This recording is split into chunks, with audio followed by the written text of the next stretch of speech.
یہ قرآن مجید کی وہ صورت ہے جس کے مختلف نام لکھے گئے. اسے سورہ توبہ بھی کہتے ہیں, اسے سورہ براعت بھی کہتے ہیں. یعنی یہ مشرکین کے لیے توبہ کرنے کی گنجائش ہے اور مومنین کے لیے ان سے نفرت کرنے کا ہے.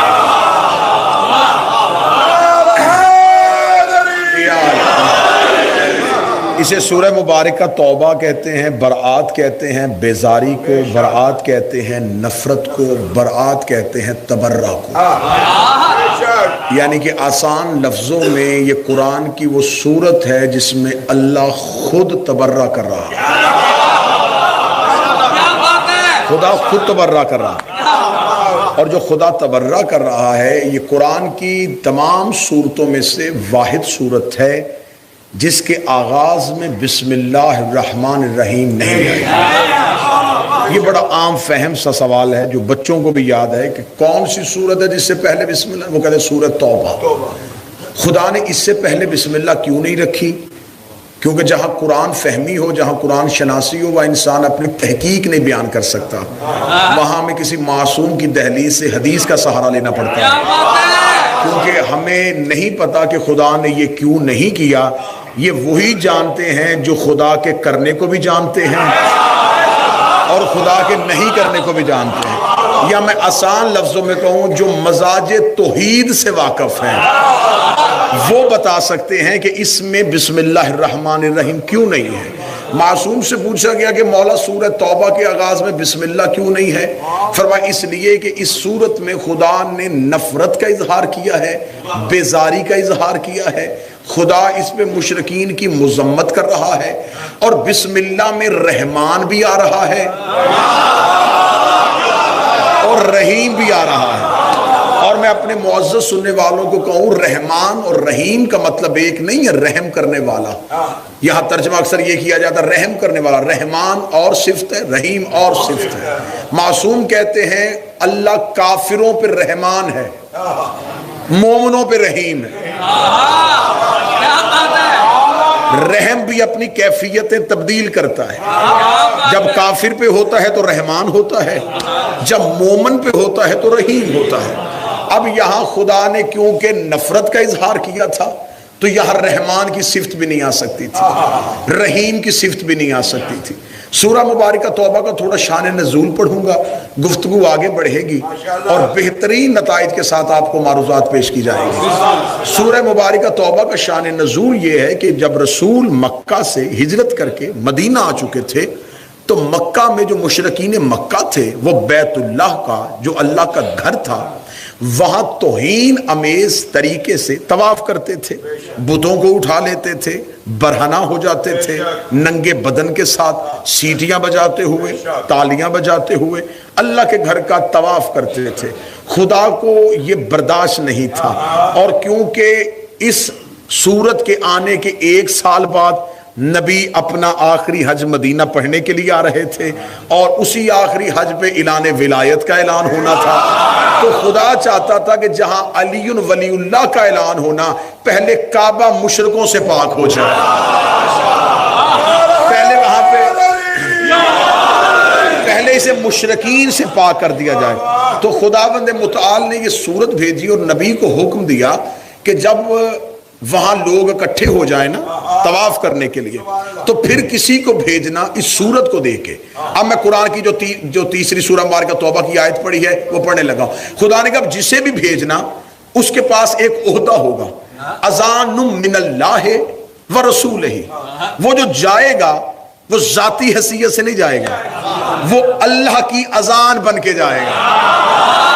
ہائے ہائے, اذان من اللہ و رسولہ, وہ اذان الہی بھی ہوگا اللہ کی طرف سے اور اس کے رسول کی طرف سے, الی الناس, انسانوں کی طرف. وہ جو جائے گا وہ اذان بن کے جائے گا, اسے اذان بن کے جانا ہے. خدا نے نام نہیں لیا تھا, خدا نے صرف یہ بتایا تھا کہ جو اس میرٹ پہ پورا اترے کہ وہ اللہ کی اذان بن سکے اسے بھیج دیجئے. رسالت مآب نے ایک شخص کو بلایا، اسے کہا کہ تو آیت لے کے جانا چاہتا ہے؟ اسے کہا جی میں لے کے جانا چاہتا ہوں۔ اسے سبقت کی، رسالت مآب نے آیتیں اس کے حوالے کر دی۔ وہ بھی مکہ سے نکل کے مدینہ کے رستے پہ تھا، یا جبرائیل امین دوبارہ نازل ہوئے اور کہنے لگے اسے بلا، اسے روکنا بھی نہ، کسی اور کو منتخب بھی نہ کرنا، دوبارہ اجتماع اکٹھا صحابہ کا کر کے کہے کہ یہ اللہ نے صورت بھیجی ہے، مشرکین کے درمیان میں کھڑے ہو کے اس کی تبلیغ کر کے آنی ہے، جو جانا چاہے مجھے کوئی اعتراض نہیں، لیکن جائے وہ جس نے کبھی اللہ کے علاوہ کسی کو سجدہ نہ کیا، جس نے اللہ کے علاوہ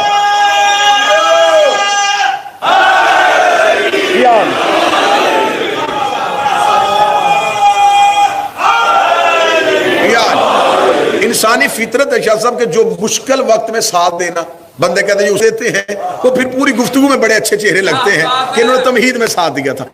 جو جانا چاہے کوئی اعتراض نہیں، لیکن اس نے کبھی بھی اللہ کے علاوہ کسی غیر کو سجدہ نہ کیا۔ رسالت مآب نے بندہ واپس بلایا، مدینے کی مسجد میں صحابہ کا اجتماع کیا، فرمایا دیکھیں جی قرآن کی صورت آئی، آیتیں آئی ہیں، یہ چھپ کے تبلیغ نہیں ہونی،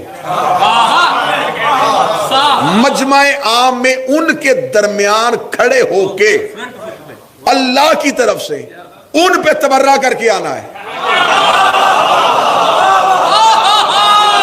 ان کے درمیان کھڑے ہو کے، بسم اللہ، ان کے درمیان کھڑے ہو کے اپنے مجموعوں میں تقریر کرنا آسان ہوتی ہے، ان میں کھڑے ہو کے اللہ کی طرف سے اذان بن کے جانا ہے، ان کی مذمت کر کے آنی ہے، اللہ کی جو دھمکی اللہ نے دی ہے وہ پہنچا کے آنی ہے کہ آج کے بعد میں مشرکوں کا کوئی ذمہ دار نہیں ہوں، یہ خدا کی طرف سے دھمکی پہنچا کے نہیں، اور پہنچائے گا وہ، ایسا نہ ہو کہ کوئی وہاں تبلیغ کرے اور کوئی سامنے سے آنکھوں میں آنکھیں ڈال لے کہ تو آج ہمیں سمجھانے آ گیا ہے، کل تک تو اسی بت کو تو بھی پوچھ رہا تھا، لہذا جو جانا چاہے کوئی اعتراض نہیں۔ اب تمام متفق علیہ تفاسیر لکھتی ہیں کہ خاموشی تھی، اور میں پوری ذمہ داری کے ساتھ لفظ کہنے لگا ہوں، اس اجتماع میں علی تشریف فرما نہیں تھے، کئی بار اس علی نے اس علی کو چھپا کے دوسروں کو موقع دیا ہے، اللہ بھی علی کو روک دیتے تھے کہ کوئی، جیسے کہ 39 دن رسول نے خیبر میں کہا، ہجرت کی رات اپنے بستر کے لیے کہا کہ پہلے ہی لوگ نہ یہ کہہ دیں گے یہ دیکھیں اللہ نے تو پہلے ہی علی کو منتخب کیا تھا، یہاں تو امتحان ہی یک طرفہ تھا، یہاں تو ہماری مرضی نہیں تھی، فرمایا جو جانا چاہے۔ جب سب خاموش ہو گئے، 3 بار رسول نے پوچھا، تیسری بار کا اینا علی ابن ابی طالب،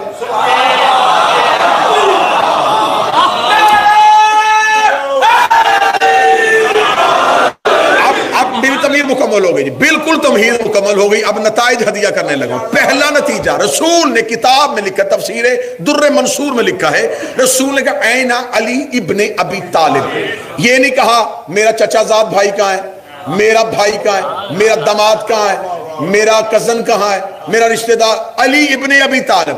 اچھا کرنی مشرکین کی مذمت ہے، نام ابو طالب کا لے رہا ہے، کرنی کافروں کی مذمت،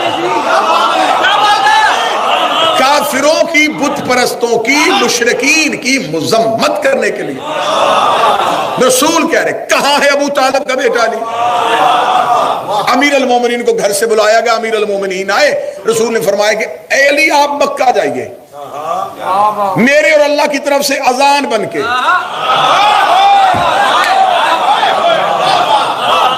اذان بن کے، اب جو بندہ خطابت کے موڑ سمجھتا ہے اور خطابت کی باریکی اور رموز و اوقاف سے واقف ہے، وہ اگلی سطر کی قدر بھی کرے گا اور داد بھی دے دے گا۔ میں گردن کٹوانے کے لیے تیار ہوں، اس سے پہلے جو گئے تھے وہ لکھی ہوئی صورت لے کے گئے تھے، علی لکھا ہوا قرآن لے کے نہیں گیا، بلکہ قرآن خود قرآن کو لے کے، یہی میں موجوے کو جگانے کے لیے جملہ پڑھ دیتا ہوں. ایک دن جناب قمبر مولا علی کے گھر سے باہر آ رہے تھے, سامنے سے بازار میں ایک صحابی گزرا. انہوں نے کہا قمبر کہاں سے آ رہا ہے؟ فرمایا مولا علی کے پاس بیٹھا تھا. اس نے کہا کیا کر رہے تھے اس وقت علی؟ فرمایا ہاتھوں میں قرآن کھول کے بیٹھے تھے. اتنا کہہ کے قمبر جان لگے, بندہ پیچھے گیا. اس نے کہا حد ہو گئی علی کے نوکر, علی کے غلامی کی, تجھے اتنی بھی عقل نہیں ہے تو یہ کہہ دیتا علی قرآن پڑھ رہے تھے, تو کرا علی قرآن کھول کے بیٹھے تھے. قمبر دیتا 18,000 عالمین کے مولا کا نوکر ہوں, تیرے سامنے جھوٹ کیوں بولوں؟ میں نے تو قرآن ہاتھوں میں کھلا دیکھا تھا. اب مجھے کیا پتا علی قرآن پڑھ رہے تھے یا قرآن علی؟ اب مجھے کیا خبر؟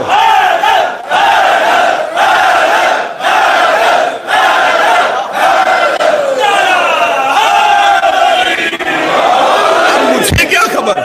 بسم اللہ.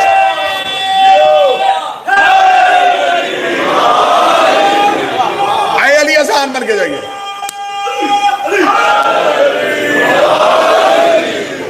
اے علی اذان بن کے جائیے. امیر المومنین اپنی جگہ سے اٹھے.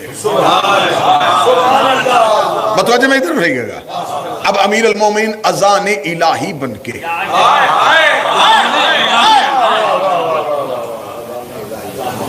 مکہ کی جانب روانہ ہوئے. قرآن لکھا ہوا قرآن نہیں, اور یہ تو مورخ نے بھی لکھا ہے, یہ تو تاریخ دان بھی مان گیا ہے. کی اس نے بڑی محبت والی بات تھی, لیکن فضائل علی کا پھاڑ کے باہر نکل آیا. اس نے کہا کہ جو خلافتوں کا دور تھا علی گھر میں رہے, کیونکہ علی گھر میں قرآن جمع کر رہے تھے. اس کا مطلب مورخ مان گیا قرآن علی نے باہر سے جمع نہیں کیا, قرآن علی کے گھر میں تھا. قرآن کو لے کے چلا, مجسم قرآن, ملفوظی قرآن کو لے کے چلا. علی اذان الہی بن کے مکہ میں پہنچے. کتابیں کہتی ہیں کہ اس سال 2.5 لاکھ مشرکین اللہ کے گھر کا طواف کر رہے ہیں. 2.5 لاکھ مشرکین, اور اکیلے علی گئے. آپ نے خیبر میں لڑتا علی دیکھا ہے, آپ نے خندق میں جاتا ہوا علی دیکھا ہے. ذرا بغیر تلوار کے امیر المومنین کی جنگ سنیے گا. امیر المومنین 2.5 لاکھ مشرکین ہیں, برہنہ لباس ہیں, کسی نے بت اٹھایا ہوا ہے, کسی کی بغل میں بت ہے, سیٹیاں بجاتے ہوئے, تالیاں بجاتے ہوئے توہین آمیز طریقے سے خانہ کعبہ کا طواف کر رہے تھے. کتابیں کہتی مکہ کے اونچے ٹیلے پہ جا کے علی ابن ابی طالب کھڑے ہو گئے. 2.5 لاکھ مشرکین کا شور تھا. میں لفظ آسان کر دیتا اور خطابت کا جملہ ہدیہ کر دیتا ہوں. کعبہ مشرکوں نے گھیرا ہوا تھا اور کعبہ علی کو دیکھ رہا تھا. ایسے لگ رہا تھا جیسے کعبہ بھی مشکل کشا کو مدد کے لیے پکار رہا ہے, جیسے کعبہ بھی علی بن ابی طالب کو مدد کے لیے پکار رہا ہے. کتابیں کہتی اتنے شور میں, اتنی آوازوں میں, اتنے بتوں کی موجودگی میں امیر المومنین نے مکہ کے اونچے ٹیلے پہ کھڑے ہو گئے. اسکت, خاموش, انا اذان من اللہ, میں تمہاری طرف اللہ کی اذان بن کے آیا ہوں, ورسول ہی, اور رسول کی طرف سے آیا ہوں, اور میں تمہیں کہنے کے لیے جو ہونا تھا وہ ہو چکا. آج کے بعد کوئی کافر حدود حرم میں نہیں آئے گا. آج کے بعد کوئی کافر حدود حرم میں نہیں آئے گا. یہ جملہ علی نے کہہ دیا اور خدا نے ایسی مہر ثبت کی کہ آج تک کوئی کافر حدود حرم میں نہیں آیا. علی کی آواز آئی, آج کے بعد کوئی کافر حدود حرم میں نہیں آئے گا. ایک مشرکوں کے سردار نے سر اٹھا کے دیکھ کے کہا, اے علی اگر ہم آئے تو کیا کرے گا؟ علی نے فرمایا بھول گئے جو حال تمہارے بتوں کا کیا تھا.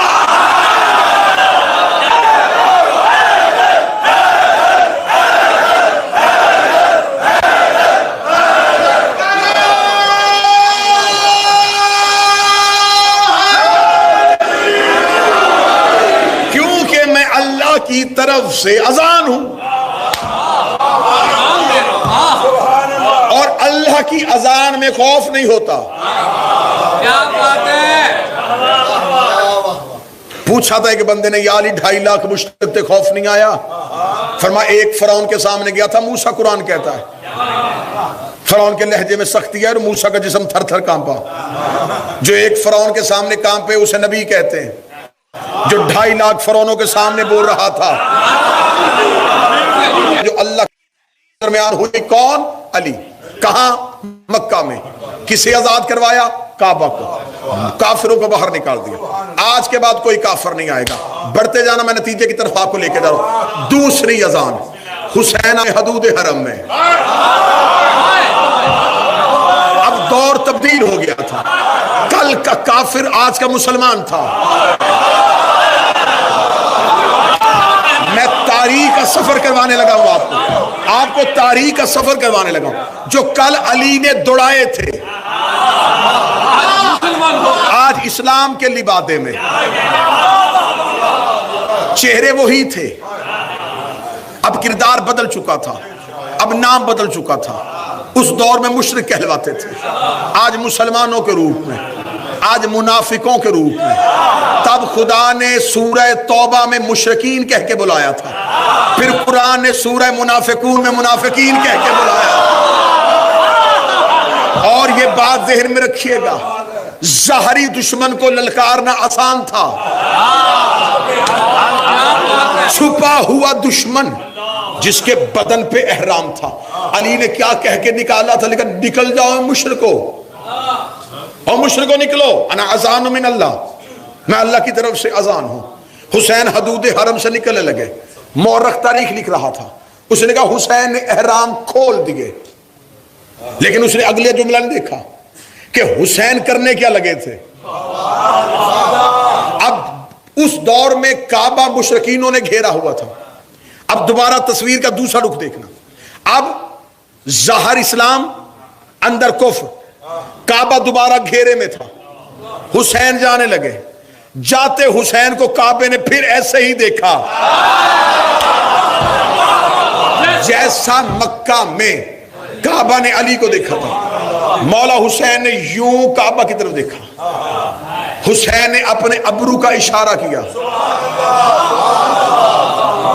عباس کعبے کی چھت پہ آ گئے.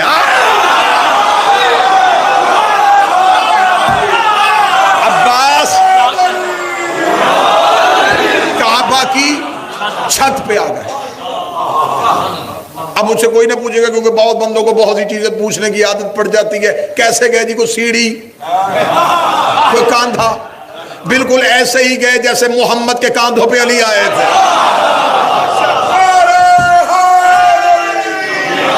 حضرت عباس خانہ کعبہ کی جد. یہ تو پہلے میں نے پڑھی اذان، پہلی اذان علی مکہ میں. آپ جائیے گا، آپ کوئی بھی مذہب جعفریہ کی معتبر تفسیر اٹھا کے دیکھ لیجیے گا، یہی تفسیر ملے گی. اب یہ دوسری اذان پڑھنے لگا ہوں، یہ دوسری اذان. آپ کو کتاب کا حوالہ کتاب نہ ملے تو ابھی آپ کے پاس، ہر بندے کے پاس اینڈرائڈ فون ہے، ابھی گوگل پہ جا کے سرچ کرے گا عباس کا خطبہ، وہ پورا نکل آئے گا. اب یہ جو طواف کر رہے تھے یہ کون تھے؟ مسلمان، بدن پہ احرام، زبانوں پہ لا الہ الا اللہ، وضو کیا ہوا، اللہ کے گھر کا طواف کر رہے تھے. حسین نے عباس کو دیکھا. عباس کعبہ کی چھت پہ آئے. چلے میں جملہ، اہل زبان اگر کوئی بیٹھا ہے یا لفظ قدر کرے گا تو میں جملہ تبدیل کر دیتا ہوں. کعبہ کی چھت نے عباس کے تلووں کو چوما. یہ جملہ اچھا ہے، یہ جملہ بہتر ہے. کعبہ کی چھت نے عباس کے پاؤں کے تلووں کو چوما. عباس کعبہ کی چھت پہ آئے. اب جتنا اچھا آپ نے یہ جملے کا استقبال کیا، اتنا اچھا اگلے جملے کا استقبال کیجئے گا. عباس نے یوں جھک کے رینگتے ہوئے حاجیوں کو دیکھا. ہائے ہائے ہائے، چلتے ہوئے نہیں، رینگتے ہوئے حاجیوں کو دیکھا. حضرت ابو الفضل عباس نے خطبہ شروع کیا. اب 3 اشارے ہیں، جو غازی کے نوکر بیٹھو 3 اشارے سننا. عباس نے کہا الحمدللہ الذی شرف ھذا بیتہ بقدوم ابی. تعریف اس اللہ کی جس نے اس گھر کو اس کے باپ کے قدموں کی وجہ سے عزت دیا.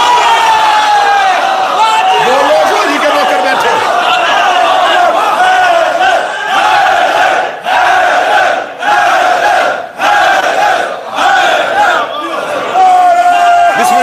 بسم اللہ سے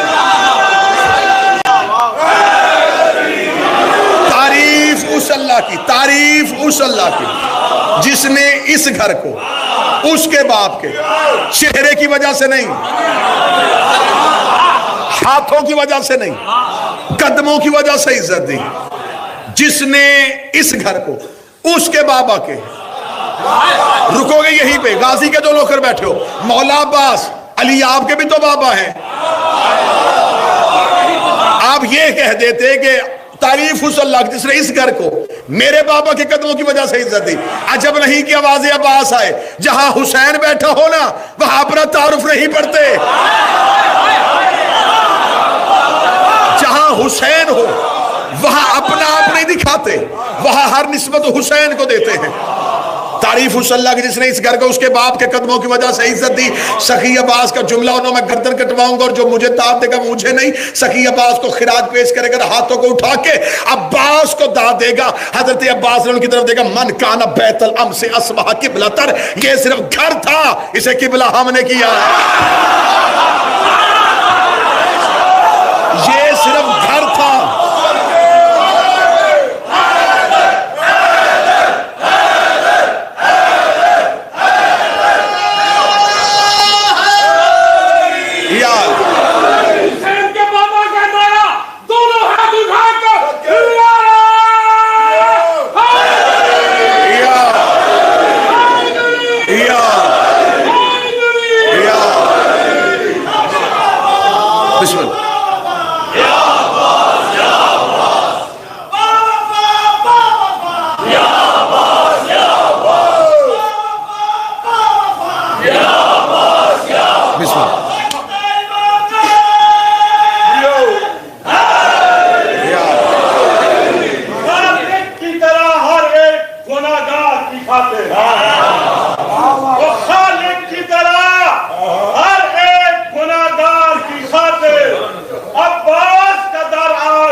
گزر رہا ہے. بہت اہم نتائج آپ کے حوالے کروں. مان کان بیت الام اصبح قبلتن.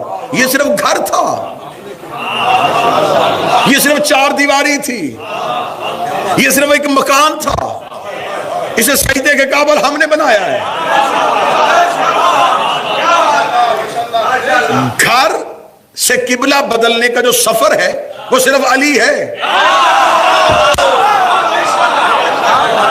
اس کا مطلب قبلہ ہوتا ہی وہ ہے.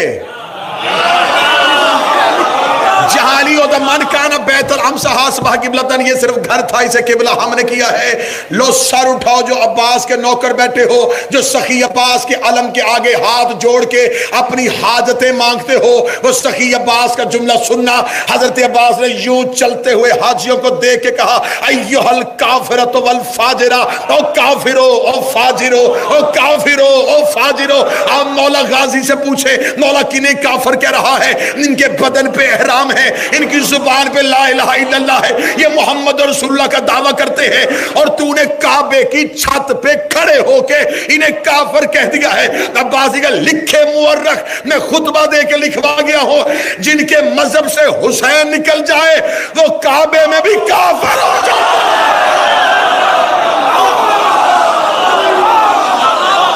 بسم اللہ, بسم اللہ. جن کے مذہب سے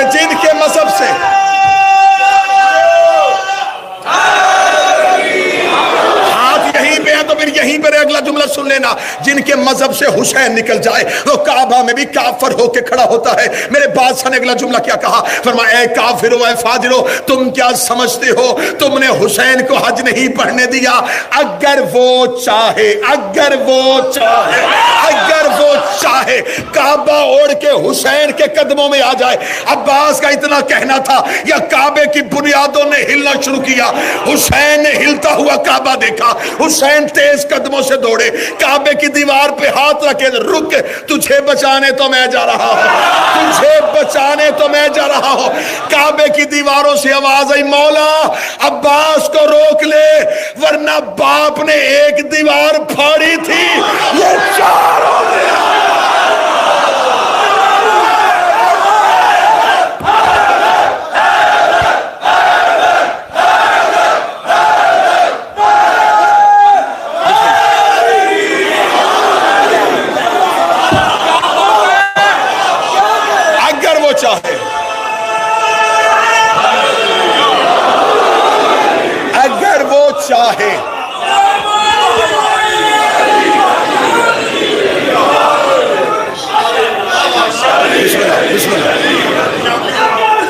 بسم اللہ سرکار.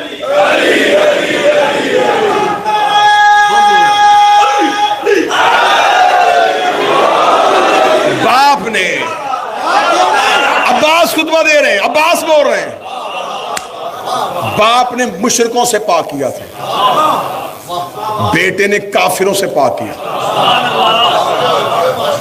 اور عباس خطبہ دیتے دیتے کہنے لگا تم کیا سمجھتے ہو علی کا بیٹا ہو کے بول رہا ہوں، انا اذان من اللہ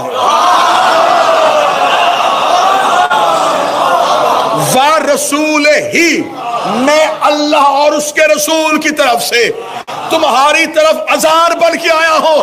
سر اٹھا وہ بندہ جو عباس سننے آیا ہے. ادھر عباس نیچے اترے کہ مسلمان سامنے کھڑا ہو کے کہتا نہ محمد زندہ نہ رسول زندہ، تو نے کسے کہہ دیا کہ تجھے رسول نے بھیجا ہے؟ عباس کے چہرے پہ جلالت کی سرخی آئی. حسین کے قدموں پہ ہاتھ کا بھول گئے، حسین و منی.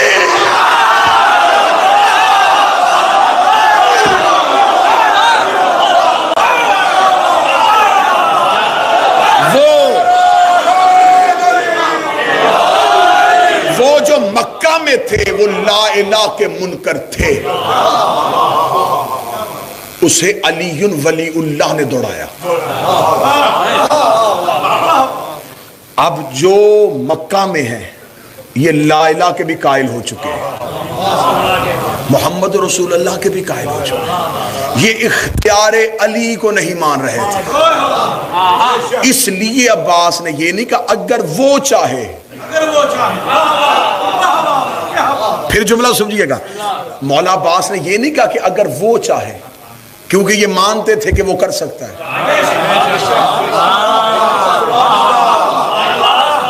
مولا عباس نے کہا اگر وہ چاہے، اس کی چاہت کو مان چکے، اب ان کی چاہت کو بھی مانو. 2 اذانیں پڑھ دی میں نے، تیسری اذان سنو، کیونکہ اب تیسری اذان جو ہے وہ کسی مرد نے نہیں دی. اذان پروردگار سنتے جانا. اللہ کی اذان کون کون ہے؟ پہلی اذان علی سورہ توبہ کے مطابق، دوسری اذان حضرت عباس خطبہ حج کے موقع پر حسین نے جب احرام کھولے تو جو عباس نے دیا، یہ اذان من اللہ کے عہدے سے دیا. اب تیسرا عہدہ مرد کے پاس نہیں ہے، مستور کے پاس ہے، یہ علی کی بیٹی. میں ایام کی مناسبت سے آپ کو سفر کروا رہا ہوں. اب یہاں پہ فضائل مخدومہ سننا، فضائل عالیہ سننا، کیونکہ ہمارے ممبر سے زیادہ مصاحب پڑھا جاتا ہے، اور 10 محرم کے بعد ہم شہزادی کا مکمل سفر جو ہے اسے مصاحب کی صورت میں پڑھتے ہیں. میں شہزادی کا سفر فضائل میں پڑھنے لگا ہوں کہ علی کی بیٹی نے شام میں فضائل کیا دکھائے تھے، کیونکہ ہمیشہ ڈوب جاتی ہے وہ قوم جو تصویر کا ایک رخ دیکھتی ہے. آئیے ذرا دیکھیے شہزادی کو بازار شام میں فضائل کے روپ میں. یہاں میں ایک لفظ کہوں کیونکہ بی بی کی مکمل زندگی ہمیں کتابوں سے مصاحب کی صورت میں ملی ہے، تو ہمیں بی بی کے فضائل بھی بی بی کے مصاحب سے کشید کرنے پڑتے ہیں. آپ ایک مصاحب بی بی کا پڑھتے، میں فضائل پڑھ رہا ہوں. مصاحب پڑھا جاتا ہے شام میں غریباں سیدہ نے سید الساجدین کو اٹھائے اور لے کے آئے. یہاں آپ نے کیا سمجھا؟ کیا آپ کے ذہن میں آیا؟ کیا معاذ اللہ آپ نے یہ سمجھا تھا کہ سید الساجدین چل نہیں سکتے تھے، تو جو شام غریبہ نہیں چلے وہ بازار میں کیسے چلے تھے؟ یا پھر معاذ اللہ آپ یہ کہیں گے امامت کمزور ہو چکی تھی؟ یہاں کمزوری امامت نہیں، یہاں مقام زینب دکھانا تھا.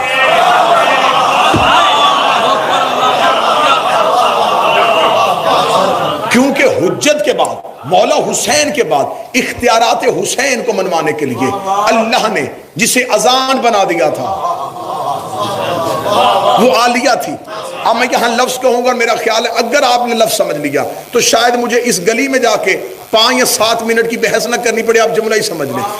یہ معصوم اور عصمت کا قانون ہے. قانون عصمت میں سے ایک قانون یہ ہے کہ معصوم کو سوائے معصوم کے کوئی اٹھا نہیں سکتا.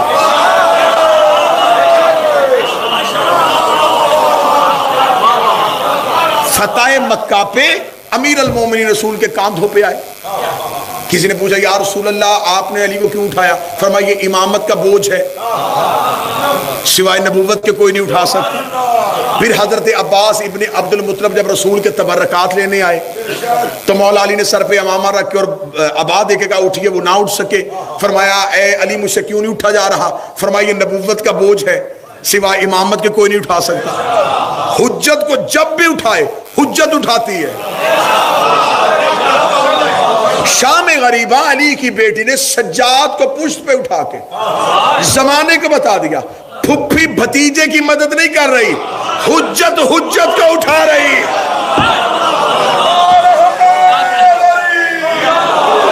عالیہ حجت ہے۔ ماتمیوں خدا را عظمت عالیہ کو سمجھنا۔ عظمت عالیہ ایک جملے میں صدا سے معافی مانگ کے سنو کتنی عظمت ہے عالیہ کی۔ 5 حجتوں کی مشین ہے۔ امیر المومنین شہزادی سے مشورہ کر رہے ہیں، امام حسن شہزادی سے مشورہ کرتے ہیں، امام حسین شہزادی سے مشورہ کرتے ہیں، مولا سجاد ان کے حکم کے بغیر چلتے نہیں ہیں، جناب باقر ان کے احکامات کو وحی کا درجہ دیتے ہیں۔ جو 5 حجتوں کی سرپرست ہو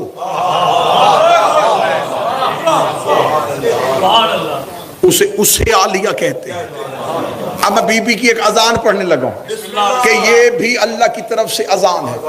اور ایک بات ہمیشہ ذہن میں رکھیے گا، خدا نے عالم نساء جو خواتین کی دنیا ہے اس میں خدا نے برگزیدہ خواتین کا تذکرہ کیا ہے۔ جناب حوا کی بات کی ہے، جناب سارہ کی بات کی ہے، آسیہ کا تذکرہ کیا ہے، مریم کے نام پہ تو پوری سورت ہی بھیجتی ہے۔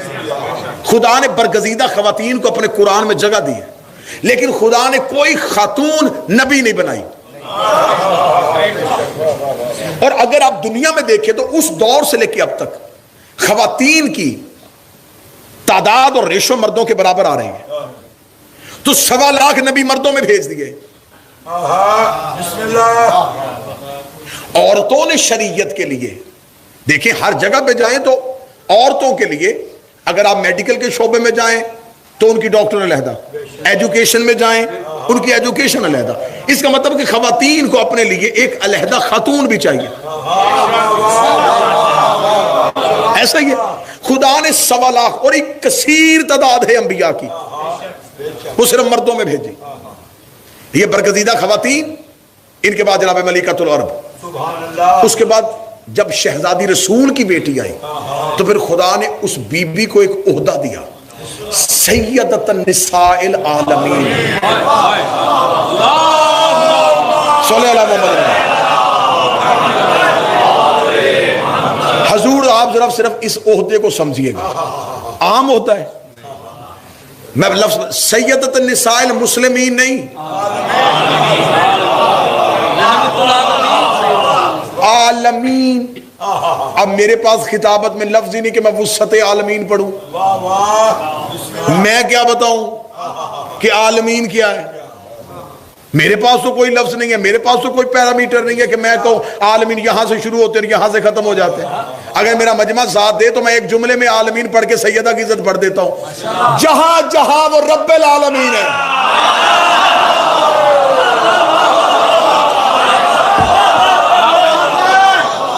وہاں وہاں شہزادی سیدۃ النساء العالمین۔ اب اگر کسی کو اس کی ربوبیت کا دائرہ پتہ چل جائے تو وہ پڑھ سکے گا کہ عظمت سیدہ کیا ہے۔ اب جو اردو خطابت، اللہم صلی اللہ، اب اگر کوئی اردو خطابت کی باریکی کو سمجھے تو میں یہاں جملہ کہنے لگا، یہ شہزادی اپنی سیرت میں اتنی کامل و اکمل تھی، جس نے کائنات کی اول سے لے کے قیامت تک آنے والی ہر خاتون کو 1.25 لاکھ نبیوں کی ہدایت سے بے نیاز کر دیا۔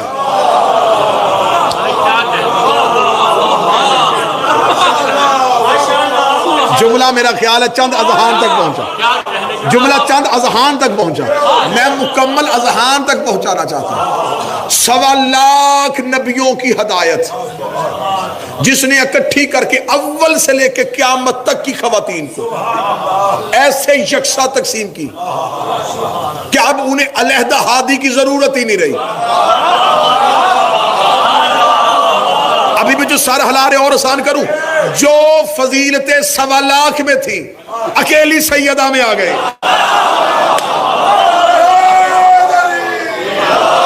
ٹھیک ہو گیا. اب کیونکہ مجھے سیدہ میرا موضوع نہیں ہے, مجھے اذان الہی پہ جانا ہے, کی سردار ہو گئے. اب اس کے بعد خدا کے پاس کوئی عہدہ تھا ہی نہیں. اب عالمین سے باہر نکلو تو کوئی عہدہ دوں. اب خدا نے کہا کیا عہدہ دوں. لیکن جب علی کی بیٹی آئی, اس نے اپنے آپ کو اتنا کامل و اکمل بنایا کہ اب عہدہ علیحدہ تو نہیں بن سکتا تھا. اسے ثانی زہرا کہہ دیا کہ فاطمہ ایک نہیں, فاطمہ دوسری بھی ہے. لیکن اللہ جانے کیسی مکمل تھی علی کی بیٹی کہ اب تک کوئی ثانی زینب نہیں ہو سکتا.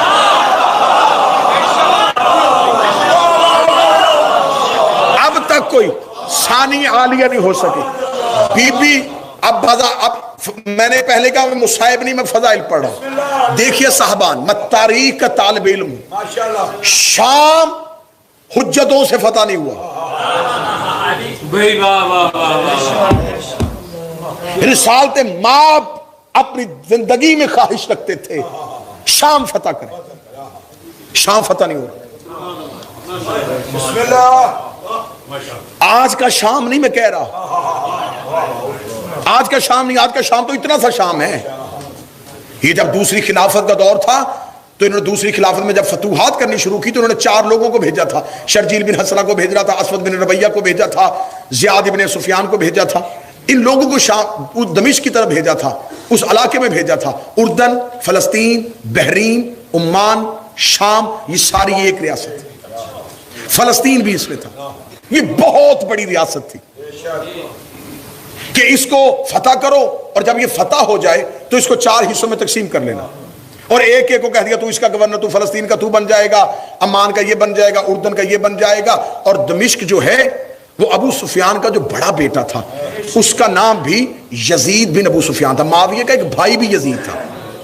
اور یہاں بھی میں ایک علمی اصلاح کر دوں, یہ جو مولوی کہتے ہیں نا جی کہ جنگ قسطنطنیہ میں گیا تھا, وہ معاویہ کا بیٹا یزید نہیں گیا تھا, اس کا بھائی یزید گیا تھا. جنگ قسطنطنیہ جب جس دور میں ہوئی تھی تو مجھے تو مولویوں کی عقل کی سمجھ نہیں آتی, یہ کون سا بیٹا ہے جو باپ سے پہلے پیدا ہو گیا تھا. اب کیونکہ میرا موضوع ہسٹری نہیں ہے, ورنہ یہاں پہ رو کے بہت سے انقلابات آپ کے سامنے پڑھے جا سکتے تھے. لیکن جب اس کو کہا کہ فتح ہو جائے تو دمشق کس کے حوالے کر دیا گیا تھا, یزید بن ابو سفیان کے پاس. تو یہ 2 سال کے بعد طاعون کے مرض میں مبتلا ہو کے مر جاتا ہے. اس کا چھوٹا بھائی معاویہ بن ابو سفیان, دمشق اس کے حوالے کر دیا جاتا ہے. جب تیسری خلافت کا دور آتا ہے تو کیونکہ بنو امیہ کو عہدے دیے جاتے ہیں اس خلافت کے دور میں, ہر ایک کو جو جتنے چچا زاد خالہ زاد تھے ان سب کو عہدے دیے جاتے ہیں. تو اس میں معاویہ بن ابو سفیان کو یہ کہا جاتا ہے کہ یہ جتنا شام ہے نا یہ سارا تیرے پاس آ جائے گا. تو اس میں اردن, فلسطین, یہ سارا اس کو دے دیا گیا.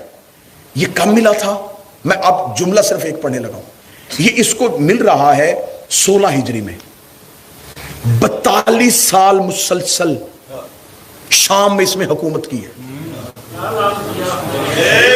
42 ایئرز مسلسل اس کی حکومت رہی. اس نے شام اس پوری سلطنت کے لوگوں کو مدینے والا اسلام نظر ہی نہیں آنے دیا. ان لوگوں کو مدینے والے اسلام کا پتہ ہی نہیں تھا. وہ وہی اسلام سمجھتے تھے جو ان کو حاکم شام دے رہا تھا.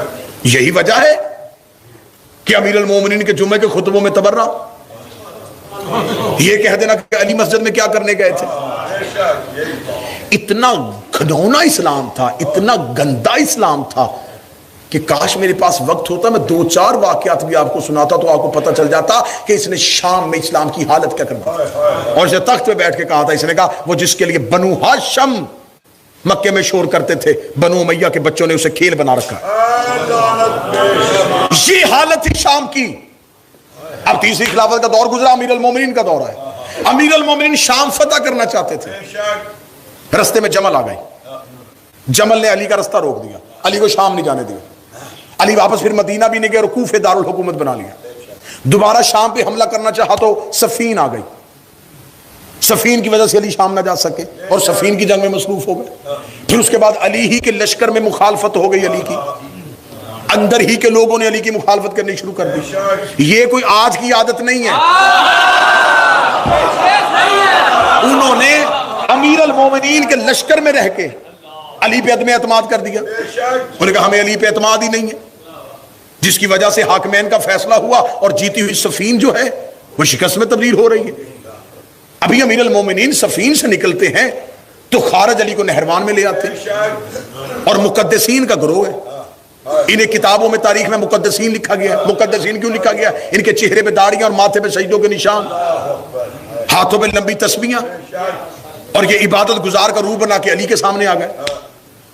اور 40 ہجری کو مولا علی کی شہادت ہو جاتی. مولا امام حسن آتے ہیں، شام فتح کرنا چاہتے ہیں، قلت انصار کی وجہ سے، کم لوگ ہونے کی وجہ سے امیر جناب امام حسن مجتبی شام نہیں جاتے. اب صلی اللہ محمد. اب جناب امام حسین شام فتح کرنا چاہتے ہیں، لیکن کوفہ والے بے وفائی کر دیتے ہیں، کربلا میں امام حسین کی شہادت ہو جاتی ہے. 4 حجتوں کی خواہش تھی فاتح شام بننا.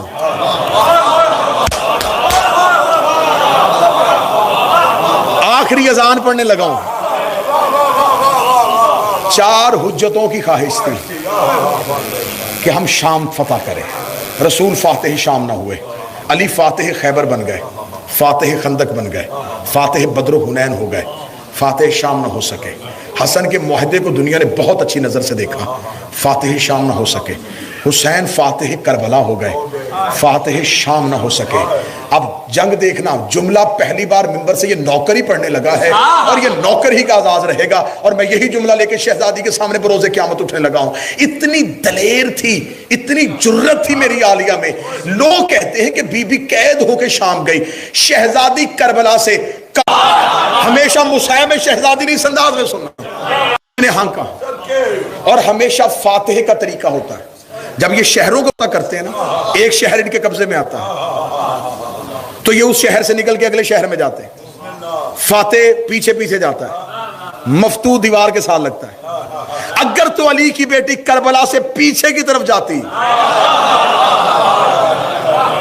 تو مورخ لکھ دیتا کہ یزید فتح کرتا کرتا مدینے تک پہنچ گیا. بی بی نے اسے کربلا سے ادھر نہیں جانے دیا، بی بی نے پیچھے کو موڑا. تو شام سے نکلا تھا، تیرا سب سے پہلا ساتھ کس نے دیا؟ کوفہ. چلو پہلے کوفے پہنچو. یہ علی کی بیٹی ہاں کے لے کے آ رہی ہے. ان کو کوفہ کی گلیوں سے گزارا، گزارتی گزارتی بی بی شام میں پہنچ گئی. اب وہاں آ گئی ہے جہاں علی آنا چاہتے تھے.